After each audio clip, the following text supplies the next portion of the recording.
un business sans capital ou avec rien? Voilà une préoccupation qui revient quand même.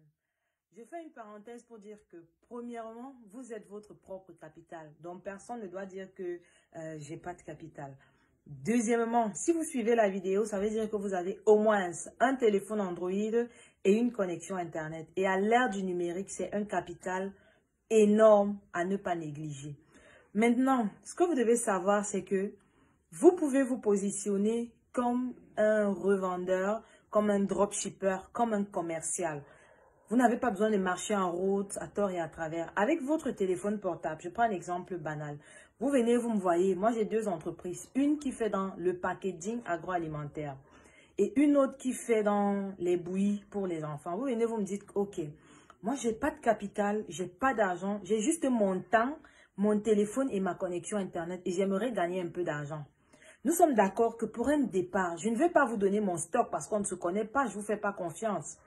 Alors, on s'accorde et moi, je vous dirais, ok, je te permets d'utiliser mes images, je te permets de créer une page à mon nom si tu veux ou à n'importe quoi, comme on va s'entendre. Et tu commences à communiquer comme si tu avais les emballages, si c'est l'entreprise des emballages que tu as choisi. Tu commences à poster tes emballages agroalimentaires, tu commences à créer des visuels, à faire des trucs comme si tu avais une entreprise agroalimentaire. Et chaque fois qu'un client te dit où se trouve ta boutique, tout simplement, tu vas le diriger vers moi. Et moi, quand le client arrive, on note que, ok, tu as fait une vente de 100 000 francs aujourd'hui. Donc, tu as peut-être 10% ou 15% sur l'achat de ton client, par exemple. Et vous allez vous rendre compte qu'au bout de 6 mois, au bout d'1 an, vous aurez un capital financier, si je vais l'appeler ainsi.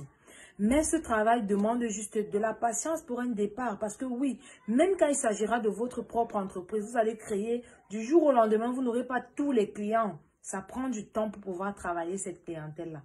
Pareil, si vous décidez de venir vers les bouillies, vous allez me dire, ok, moi je suis intéressé par ton entreprise qui fait dans la transformation des céréales. Je veux communiquer là-dessus. Je vais t'amener à te positionner comme un revendeur, comme un commercial.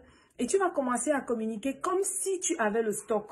Et dès que tu as un client, dès que quelqu'un achète à ton nom, moi je sais, on a des systèmes en entreprise qui permettent de savoir que, ok, le client qui a acheté à tel ou tel endroit est venu de la part d'eux. Et nous, on peut noter et derrière, tu as tes commissions. Voilà une façon très facile de gagner de l'argent. L'avantage également de cette méthode-là, c'est quoi? C'est que vous n'investissez pas de l'argent. Donc, à un moment donné, si vous vous lassez, bon, vous n'aurez rien perdu de toutes les façons. Et la deuxième chose, c'est que vous apprenez la vente.